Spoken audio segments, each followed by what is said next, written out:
بسم اللہ الرحمن الرحیم۔ یہ صحیح البخاری ہے، مؤسسۃ الرسالہ ناشرون سے چھپی ہے، اور اس میں یہاں سے صحیح بخاری سٹارٹ ہو رہی ہے۔ یہ حدیث نمبر 1 ہے۔ حدثنا الحمیدی عبداللہ بن الزبیر۔ امام حمیدی یہ امام بخاری کے استاد ہیں، ابو بکر بن الزبیر امام بخاری کے استاد کا نام ہے، امام حمیدی۔ قال امام حمیدی کہتے ہیں حدثنا سفیان، ہمیں حدیث بیان کی ہے سفیان نے، اور قال وہ فرماتے ہیں حدثنا یحییٰ بن سعید الانصاری، ہمیں حدیث بیان کی ہے یحییٰ بن سعید انصاری نے۔ قال اخبرنی محمد بن ابراہیم التیمی، وہ کہتے ہیں مجھے خبر دی محمد بن ابراہیم التیمی نے، انہ سمع علقمۃ بن وقاص اللیثی، علقمہ بن وقاص اللیثی سے انہوں نے سنا، یقول وہ کہتے ہیں سمعت عمر بن الخطاب، میں نے سنا عمر بن خطاب سے، علی المنبر ممبر پر سنا، کیا سنا؟ قال فرماتے ہیں سمعت رسول اللہ صلی اللہ علیہ وسلم یقول، میں نے سنا رسول اللہ صلی اللہ علیہ وآلہ وسلم سے کہ حضور صلی اللہ علیہ وسلم فرما رہے تھے انما بے شک صرف اور صرف الاعمال سارے کے سارے اعمال بالنیات نیتوں پر مبنی ہے، سارے کے سارے اعمال کا دار و مدار نیتوں پر ہے، وَإِنَّمَا لِكُلِّ امْرِئٍ مَّا نَوَىٰ، اور بے شک ہر فرد کو، ہر بندے کو وہی ملتا ہے جس کی اس نے نیت کی ہو، جیسی نیت ویسا اجر ملے گا۔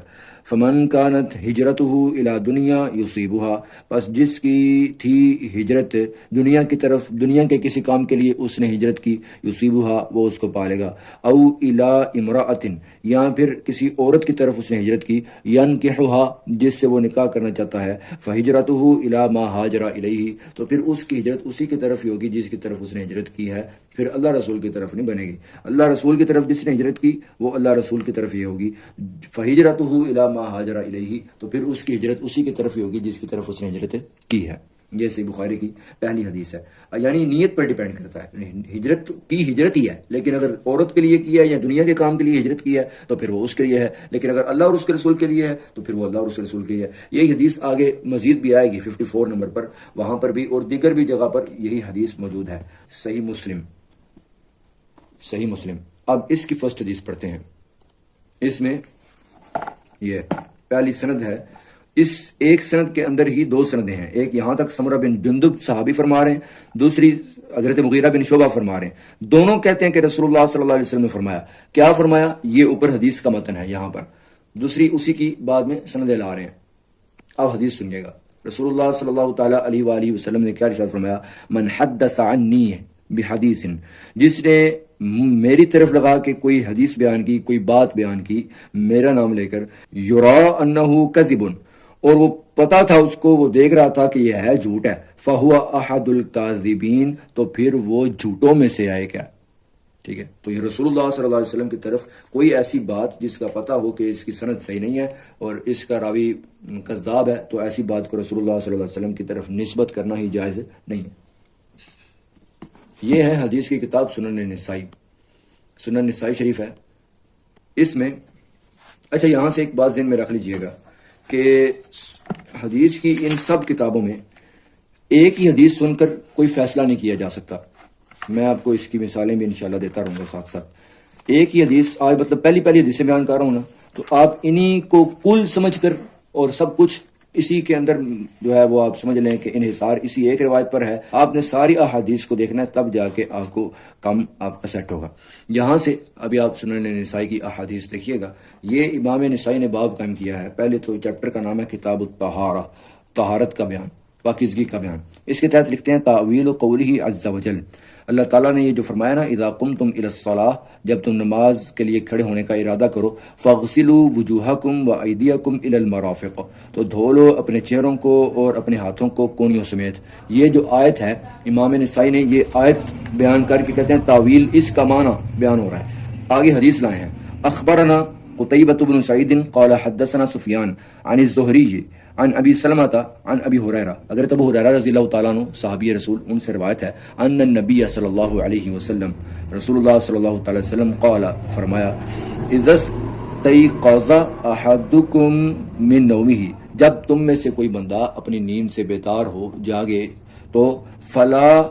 یغمس یدہ فی وضوئہ، تو وضو کے وہ جو برتن ہے، وضو والا پانی ہے، اس کے اندر اپنا ہاتھ فوراً نہ ڈال دے، حتی یغسلھا ثلاثا، یہاں تک کہ اپنے ہاتھ کو 3 بار دھو نہ لے۔ فإن أحدكم لا يدري، کیونکہ تم میں سے کوئی بھی یہ نہیں جانتا، أين باتت یدہ، کہ اس کے ہاتھ نے کہاں رات گزاری ہے۔ اس لیے فوراً کھانے پینے والی چیزوں کو بھی ہاتھ نہ لگائیں، کسی چیز کو بھی وضو کے پانی کے اندر بھی اس لوٹے کے اندر ہاتھ بھی نہ ڈال دیں، تاکہ پہلے آپ اپنا ہاتھ 3 بار دھوئیں، کیونکہ آپ نہیں جانتے کہ آپ کے ہاتھ نے کہاں رات گزاری ہے۔ یہ حدیث صحیح ہے، اور یہ علامہ ناصر الدین البانی والی یہ سنن نسائی ہے، ٹھیک ہے۔ اس کے بعد ہے یہ حدیث کی کتاب سنن ابن ماجہ، امام ابن ماجہ رحمہ اللہ تعالی، یہ سنن ابن ماجہ، اس میں حدیث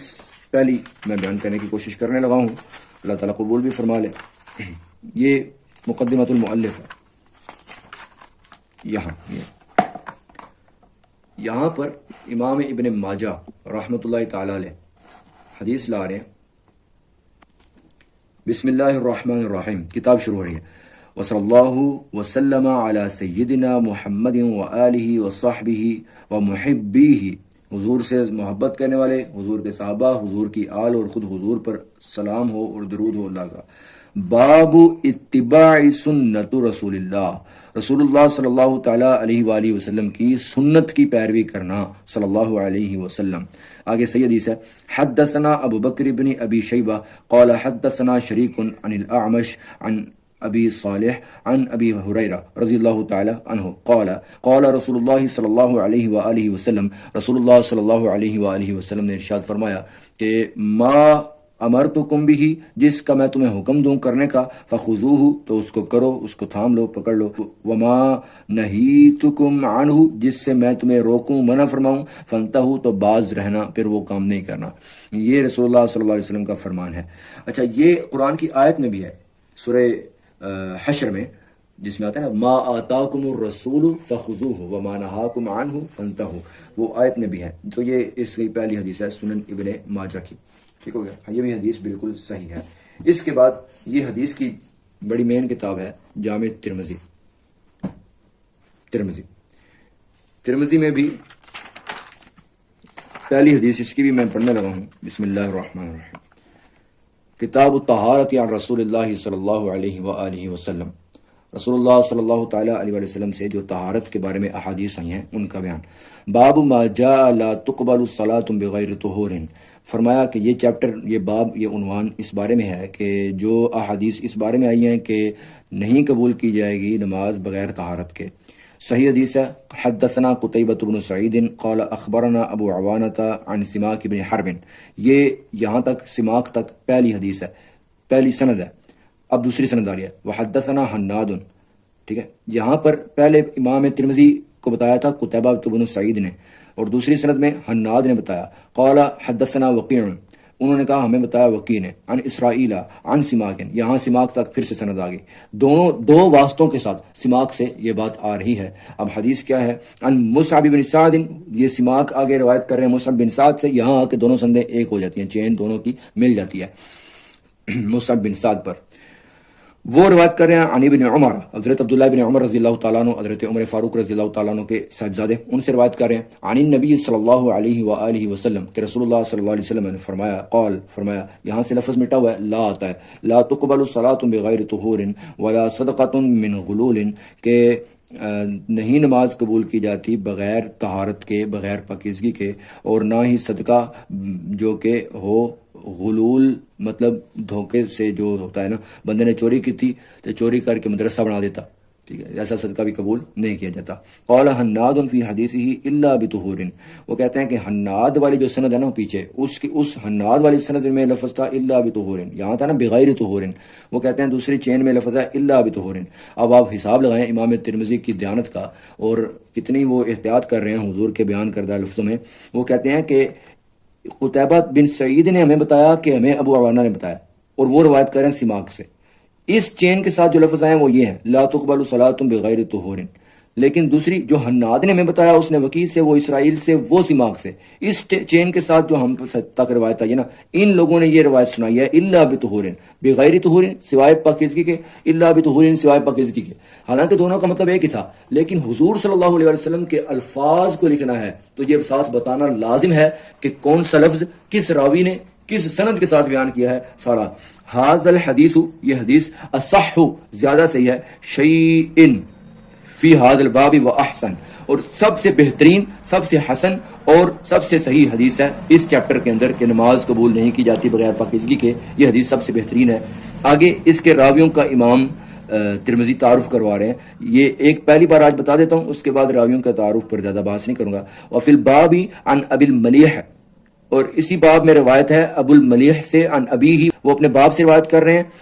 وہ ابی ہریرہ، اور حضرت ابو ہریرہ رضی اللہ تعالیٰ عنہ سے بھی اس بارے میں روایت ہے، اور وہ انس، اور انس بن مالک رضی اللہ تعالیٰ عنہ سے بھی اس بارے میں روایت ہے۔ وہ ابو الملیح، یہ جو ابو الملیح ہے نا، وہ کہتے ہیں یہ اسامہ کا بیٹا ہے، اور اس کا اپنا نام ہے عامر، اور یہ بھی کہا گیا ہے کہ زید بن اسامہ بن عمیر الحذلی، یہ اس کا نام ہے، ٹھیک ہے۔ یہ حدیث ابن ماجہ میں بھی ہے، تو یہ ترمذی کی پہلی حدیث پاک ہے۔ اب آگئی سنن ابو داؤد، یہ رہی سنن ابو داؤد، اس کی بھی پہلی حدیث آپ کی خدمت میں پیش کرنے لگا ہوں۔ بسم اللہ الرحمن الرحیم، اللہ تعالیٰ محدثین کو جزائے خیر عطا فرمائے۔ یہ خطبہ ہے مقدمہ کا، یہ رہی، یہاں سے کتاب شروع ہو رہی ہے۔ بسم اللہ الرحمن الرحیم، کتاب الطہارہ، چیپٹر ہے طہارت کا بیان، پاکیزگی کا بیان۔ باب التخلی عند قضاء الحاجہ، باب اس بیان میں کہ واش روم کے ٹائم پر خلوت اختیار کرنا، یعنی اس ٹائم پر اکیلے ہو جانا، اس کا بیان۔ حسن صحیح، حدیث حسن صحیح ہے۔ حدثنا عبداللہ بن مسلمہ بن قعنب القعنبی، یہ پہلا راوی ہے۔ حدثنا عبدالعزیز، اب عبدالعزیز یہ کون سا عبدالعزیز ہے؟ بڑے نام ہے عبدالعزیز کے، یہ کون سا ہے؟ وہ کہتے ہیں جو کہ محمد کا بیٹا ہے۔ عن محمد یعنی ابن عمر، اور وہ روایت آگے سے یہ عبدالعزیز کر رہے ہیں محمد سے۔ اب وہ محمد کون ہے؟ وہ بھی بڑے ہیں محمد، تو یہ پھر کون سے والے ہیں؟ تو وہ کہتے ہیں یہ ابن عمر ہیں، یہ عمر کے بیٹے ہیں۔ عن ابی سلمہ عن مغیرہ بن شعبہ، رسول اللہ صلی اللہ علیہ وسلم کے صحابی حضرت مغیرہ بن شعبہ رضی اللہ تعالیٰ عنہ سے روایت کر رہے ہیں کہ ان النبی صلی اللہ علیہ وسلم، کہ نبی کریم صلی اللہ تعالیٰ علیہ وسلم، کان اذا ذهب المذهب ابعد، جب حضور صلی اللہ تعالی وسلم تشریف لے جاتے بول و براز کے لیے، مطلب قضاء حاجت کے لیے تشریف لے جاتے، ابعد تو دور تشریف لے جاتے۔ اب دیکھیں ایک ہی حدیث آپ نے دیکھ لی ہے نا، تو یہیں سے فیصلہ نہیں کیا جا سکتا، آگے وہ بھی حدیث آئے گی جب حضور صلی اللہ تعالیٰ علیہ وسلم کو گھر کے اندر دیکھا گیا ہے کہ حضور صلی اللہ تعالیٰ وسلم تشریف لے جا رہے ہیں گھر میں ہی قضاء حاجت کے لیے، وہ بھی موڑ آیا ہے نا، وہ بھی ٹائم آیا ہے۔ تو اس لیے جب تک آپ دونوں احادیث کو پڑھیں گے نہیں تو پھر آپ رزلٹ کیسے نکالیں گے؟ ایک ہی حدیث کو رزلٹ دیکھ کر نہیں نکالا جا سکتا، آگے جا کے وہ بھی انشاءاللہ پڑھی جائے گی انشاءاللہ۔ یہ سیاہ ستہ تھی، بخاری، مسلم، ترمذی، ابو داؤد، ابن ماجہ، نسائی، ان کی میں نے آپ کو پہلی احادیث سنائی ہے۔ یہ حدیث کی بڑی زبردست کتاب ہے مجمع الزوائد، یہ امام ابن حجر نور الدین ہیثمی کی کتاب ہے مجمع الزوائد۔ مجمع الزوائد میں یہ پہلی جلد ہے اس کی، اور اس کے اندر حدیث ہے، یہ چیپٹر شروع ہو رہا ہے کتاب الایمان، ایمان کا بیان۔ بسم اللہ الرحمن الرحیم، اس کے تحت یہ پہلی حدیث آئی ہے۔ وبسند احمد، امام احمد بن حنبل کی سند سے لائے ہیں۔ حدثنا ابو الیمان، ابو الیمان نے خبر دی، انبانا شعیب عن الزہری اخبرنی رجل من الانصار من اہل الثقہ، زہری کہتے ہیں کہ مجھے انصار کے ایک آدمی نے خبر دی، اب نام نہیں لیا، نام بندے کا نہیں لیا، لیکن یہ بتا دیا من اہل الثقہ، تھا اعتبار والا، انہ سمع عثمان بن عفان، کہ انہوں نے سنا عثمان بن عفان رضی اللہ تعالیٰ عنہ سے رحمۃ اللہ علیہ، یحدث، وہ بیان فرماتے ہیں، ان رجالا من اصحاب النبی صلی اللہ علیہ وسلم حین توفی النبی صلی اللہ علیہ وسلم حازنوا علیہ، کہ حضور صلی اللہ علیہ وسلم کے صحابہ کرام جو تھے ان کو جب حضور صلی اللہ علیہ وسلم دنیا سے رخصت ہوئے بہت زیادہ غم ہوا، بہت پریشان ہوئے، حتی کاد بعضهم یوسوس، حتیٰ کہ بعض صحابہ کرام کو وسوسے تک آنے شروع ہو گئے۔ قال عثمان، حضرت عثمان رضی اللہ تعالیٰ عنہ فرماتے ہیں، وَكُنْتُ مَعَهُمْ، اور میں بھی ان میں تھا جن کو وسوسے آنے لگ گئے۔ فَبَيْنَ أَنَا جَالِسٌ فِي ظِلِّ أُطُمٍ مِّنَ الْآطَامِ، تو فرماتے ہیں کہ ایک مرتبہ میں بیٹھا ہوا تھا سائے میں ایک بلڈنگ کے، مر علیہ عمر رحمۃ اللہ علیہ، میرے پاس سے گزرے حضرت عمر رحمۃ اللہ علیہ، اللہ کی ان پر رحمت ہو، فسلم علیہ، تو انہوں نے مجھے سلام فرمایا، سلام کیا، فلم اشعر انہ مر ولا سلم، مجھے نہ ہی ان کے گزرنے کا کوئی پتہ چلا کہ وہ گزرے ہیں اور نہ ہی سلام کرنے کا کچھ پتہ چلا، فانطلق عمر، یہاں تک کہ عمر رضی اللہ تعالیٰ عنہ تشریف لے گئے، حتی دخل علی ابی بکر رحمہ اللہ، یہاں تک کہ وہ پہنچے، داخل ہو گئے حضرت ابو بکر صدیق رضی اللہ تعالیٰ عنہ کے پاس، اللہ ان پر رحم فرمائے، فقال لہ، تو حضرت عمر نے حضرت ابو بکر صدیق رضی اللہ تعالیٰ عنہ سے فرمایا، ما یعجبک انی مررت علی عثمان، آپ کو یہ حیرت نہیں ہو رہی کہ میں عثمان کے پاس سے گزرا بھی ہوں، فسلمت علیہ، میں نے اس کو سلام بھی کیا، فلم یرد علیہ السلام، انہوں نے مجھے اسلام کا جواب ہی نہیں دیا، وَأَقْبَلَ هُوَ وَأَبُو بَكْرٍ فِي وِلَایَةِ ابی بکر، حضرت عمر اور حضرت ابو بکر صدیق رضی اللہ تعالیٰ عنہ دونوں چال پڑے، اور یہ ابو بکر صدیق کی دور کا واقعہ ہے، ان کی خلافت کا واقعہ ہے رحمۃ اللہ علیہ، حتی سلما جمیعاً، یہاں تک کہ دونوں نے آ کر کہا السلام علیکم، دونوں نے سلام کیا، ثم قال ابو بکر، پھر ابو بکر صدیق رضی اللہ تعالیٰ عنہ نے فرمایا، جاءنی اخوک عمر، عثمان میرے پاس آپ کے بھائی عمر تشریف لائے ہیں، فذکر انہ مر فسلم علیک، انہوں نے ذکر کیا ہے کہ وہ آپ کے پاس سے گزرے بھی ہیں اور سلام بھی آپ کو کیا ہے، فلم ترد علیہ السلام، لیکن آپ نے ان کو سلام نہیں کیا، جواب نہیں دیا، لوٹایا نہیں، فما الذی حملک علی ذلک، جس چیز نے آپ کو ابھارا اس چیز پر، کیوں نہیں آپ نے جواب دیا، قال ما فعلت، حضرت عثمان نے فرمایا میں نے تو ایسا نہیں کیا، فقال عمر، حضرت عمر نے فرمایا بلا، جی ہاں، واللہ، اللہ کی قسم، قد فعلت، آپ نے فرمایا ایسے کیا ہے، ولکنها عبیتکم یا بنی امیہ، بلکہ اے امیہ کے بیٹے، آپ کو وڈیائی نے اس پر ابھارا ہے، قال قلت واللہ ما شعرت انک مررت ولا سلمت، فرماتے ہیں کہ میں نے کہا کہ اللہ کی قسم میں تو، مجھے پتہ ہی نہیں ہے کہ آپ گزرے ہیں کہ یہاں آپ نے سلام کیا، مجھے دونوں کا نہیں پتا، قال ابو بکر، حضرت ابو بکر صدیق نے فرمایا صدق عثمان، عثمان واقعی سچ کہہ رہے ہیں، وقد شغلک عن ذلک امر، آپ کو اس طرح مشغول کیا ہوا ہے، سوچ میں ڈالا ہوا ہے کسی معاملے نے، فقلت اجل، یعنی وہ کسی وجہ سے ایسے پریشان ہے، فقلت اجل، میں نے کہا جی ہاں واقعی، قال وما ہوا، حضرت ابو بکر صدیق نے فرمایا وہ ہے کیا، مجھے بتائیں، قال عثمان، حضرت عثمان ذو النورین رضی اللہ تعالیٰ عنہ کے ذات اقدس نے ارشاد فرمایا کہ رحمہ اللہ، توفى اللہ نبیہ قبل ان اسألہ عن نجات هذا الامر، فرماتے ہیں کہ حضور فرماتے ہیں کہ اللہ تعالیٰ نے اپنے نبی صلی اللہ علیہ وآلہ وسلم کو وفات دے دی اس سے پہلے کہ میں ان سے پوچھ سکتا کہ اس امر دین میں نجات کس بات پر ہے، نجات کا دار و مدار کس پر ہے، قال ابو بکر، حضرت ابو بکر صدیق نے فرمایا قد سألته عن ذلك، یار میں نے تو یہ مسئلہ پہلے پوچھا تھا، میں نے پوچھ لیا تھا یہ اس بارے میں، قال فقمت الیہ، فرماتے ہیں کہ میں ابو بکر صدیق کی خاطر کھڑا ہو گیا، فقلت له، میں نے ان کو فرمایا بأبی انت و امی انت احق بها، ہاں میرے ماں باپ دونوں قربان جائیں، آپ ان سے بھی زیادہ حق رکھتے ہیں فی الحال، قال ابو بکر، حضرت ابو بکر صدیق نے فرمایا قلت یا رسول اللہ، میں نے عرض کیا یا رسول اللہ، ما نجات هذا الامر، اس دین میں اس معاملے میں نجات کس کی ہے، فقال رسول اللہ صلی اللہ علیہ وآلہ وسلم، تو رسول اللہ صلی اللہ علیہ وآلہ وسلم نے فرمایا من قبل منی الکلمہ، جس نے میری طرف سے کلمہ مان لیا، قبول کیا، التی عرضت علی عمی فردها علیہ، وہ کلمہ جو میں نے اپنے چچا پر پیش بھی کیا تھا ان کے سامنے تو انہوں نے اس کو رد کر دیا، مجھے واپس لوٹا دیا، فہی لہ نجات، تو وہ جو کلمہ اگر قبول کر لے وہ اس کے لیے نجات کا باعث ہے، رواہ احمد، امام حاسمی ساتھ یہ بھی بیان کر رہے ہیں کہ اس کو روایت کیا امام احمد بن حنبل نے، والطبرانی، امام طبرانی نے بھی اس کو اپنی کتاب الاوسط میں روایت کیا ہے مختصراً، وابو یعلا بتمامہ، ابو یعلا نے اس کو مکمل اپنی کتاب مسند ابی یعلا میں ذکر کیا، والبزار بنحوہ، اسی طرح بزار نے مسند البزار میں بھی روایت کیا، وفیہ رجل، اس میں ایک بندہ ہے، لم یسمہ، اس کا نام نہیں لیا گیا، ولیکن الزہری وثقہ وابہمہ، وہ دیکھیں نا حضرت امام وہ زہری کیا کہہ رہے تھے کہ مجھے خبر دی ہے انصار کے کسی بندے نے، لیکن من اہل ثقہ، ہے وہ بندہ اعتماد والا تھا، ثقہ، وہ کہتے ہیں کہ اس میں ایک راوی ہے رجل، ویسے تو مجہول ہے، مطلب اس کا نام ہی کوئی نہیں پتہ نہیں کیسا ہو کون ہو، لیکن وہ کہتے ہیں اس کا نام اگرچہ نہیں لیا گیا لیکن زہری نے اس کو ثقہ قرار دیا ہے، وہ ابہمہ، اور اس کو مبہم رکھا ہے، اس کا نام نہیں لیا لیکن ثقہ قرار دیا ہے، وقد ذکرتہ بسندہ، اور کہتے ہیں کہ میں نے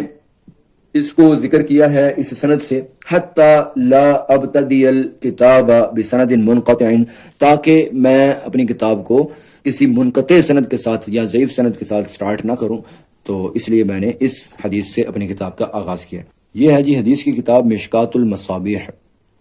یہ اس پر صحیح ضعیف لگایا ہے ناصر الدین البانی نے، سعودیہ والے، اور ان کا نام ہے امام ولی الدین ابو عبداللہ محمد بن عبداللہ الخطیب العمری التبرزی۔ اس کی پہلی حدیث بھی وہی ہے جو کہ بخاری کی پہلی حدیث ہے، انما الاعمال بالنیات، یہ امام بخاری سے ہی لائے ہیں، وہ لکھا ہے متفق علیہ، یہ بخاری اور مسلم دونوں میں ہے، اس لیے میں اس کو ریپیٹ نہیں کر رہا۔ اب ایک اور کتاب ہے مسند احمد بن حنبل، امام احمد بن حنبل کی کتاب مسند احمد، اس کی یہ پہلی جلد ہے، اور اس میں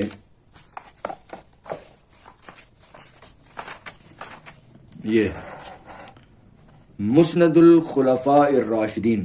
مسند ابی بکر الصدیق، ابو بکر صدیق رضی اللہ تعالیٰ عنہ نے جو احادیث بیان فرمائی ہیں وہ یہاں بیان ہو رہی ہیں۔ تو یہ حدیث ابو داؤد اور ترمذی میں بھی ہے، اور امام بخاری کے استاد امام عبداللہ بن زبیر حمیدی، انہوں نے بھی اس کو روایت کیا اپنی کتاب مسند الحمیدی میں۔ اس حدیث کو پڑھتے ہیں۔ امام احمد بن حنبل نے اپنی کتاب کی پہلی حدیث یہ لائی ہے، حدثنا عبداللہ بن نمیر قال اخبرنا اسماعیل یعنی ابن ابی خالد عن قیس قال قام ابو بکر رضی اللہ عنہ، قیس کہتے ہیں کہ ابو بکر صدیق رضی اللہ تعالیٰ عنہ کھڑے ہوئے، فحمد اللہ، انہوں نے اللہ کی تعریف بیان فرمائی، واسنا علیہ، اور اللہ تعالیٰ کی ثنا بیان فرمائی، حمد کی، ثنا کی، ثم قال، پھر فرمایا، یا ایھا الناس، اے لوگو، انکم تقرؤون هذه الآیہ، بے شک تم لوگ پڑھتے بھی ہو یہ آیت ہے، یا ایھا الذین آمنوا، اے ایمان والو، علیکم انفسکم، تم اپنی جانوں کی فکر کرو، لا یضرکم من ضل اذا اہتدیتم، نہیں تمہیں کوئی نقصان پہنچا سکے گا گمراہ بندہ اگر تم خود ٹھیک ہوئے، اگر تم خود راہ راست پہ ہوئے، ٹھیک ہوئے، ہدایت پہ ہوئے، اہتدیتم، تو پھر جو گمراہ ہے وہ تمہیں نقصان نہیں دے سکے گا۔ وَإِنَّا سَمِعْنَا رَسُولَ اللَّهِ صلی اللہ علیہ وسلم یقول، اور بے شک ہم نے سنا، ابو بکر صدیق فرما رہے، ہم نے سنا رسول اللہ صلی اللہ علیہ وسلم سے، یقول، فرما رہے تھے، ان الناس اذا رأوا المنکر، جب بے شک لوگ جب دیکھیں برائی کو، فلم یغیروہ، اور پھر اس کو برائی کو دور نہ کریں، اس کو بدلے نہ، تو اوشک ان یعمہم اللہ بعقابہ، تو پھر انقریب ان کو اللہ کا عذاب آگے گھیر لے گا۔ ٹھیک ہے جی، یہ حدیث مسند احمد کی پہلی حدیث ہے جو کہ میں نے آپ سے بیان کی ہے۔ اللہ کریم اس کو اپنی بارگاہ میں قبول فرمائے۔ اس طرح انشاءاللہ العزیز آج میں نے پہلی احادیث سنائی ہے نا ان سب کتابوں کی، تو انشاءاللہ اگلی کتاب بھی مل ہی جائے گی اللہ نے چاہا تو، بس اللہ تعالیٰ توفیق دے دے، بس اللہ تعالیٰ قبول بھی فرما لے، بس اور کیا چاہیے۔ جزاک اللہ خیر و احسن الجزا۔ اچھا کام لگا ہو تو اس ویڈیو کو اللہ کی رضا کے لیے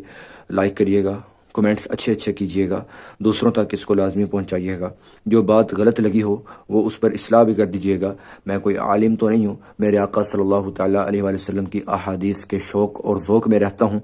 یقیناً میں جانتا ہوں کہ چونکہ عالم نہیں ہوں نا، تو کوئی نہ کوئی عربی عبارت پڑھنے میں کوئی لازمی غلطی رہ گئی ہوگی، تو اس کے اوپر مجھے معاف کیجیے گا۔ حدیث کی عربی عبارت پڑھنے میں بھی غلطی نہیں ہونی چاہیے، لیکن بس ایک شوق اور ذوق میں لگا ہوا ہوں۔ انشاءاللہ میں اللہ سے یہ یقین رکھتا ہوں کہ ترجمے کو کوئی غلط نہیں کہہ سکے گا۔ عربی عبارت پڑھنے میں کوئی غلطی ہو سکتی ہے، لیکن ترجمے میں کوئی وہ کہنا کہ بات ہی بدل گئی، ایسا نہیں انشاءاللہ ہوگا۔ اللہ کریم آپ سب کو جزائے خیر عطا فرمائے۔ بہت شکریہ، جزاک اللہ خیر و احسن الجزا۔ السلام علیکم ورحمۃ اللہ وبرکاتہ۔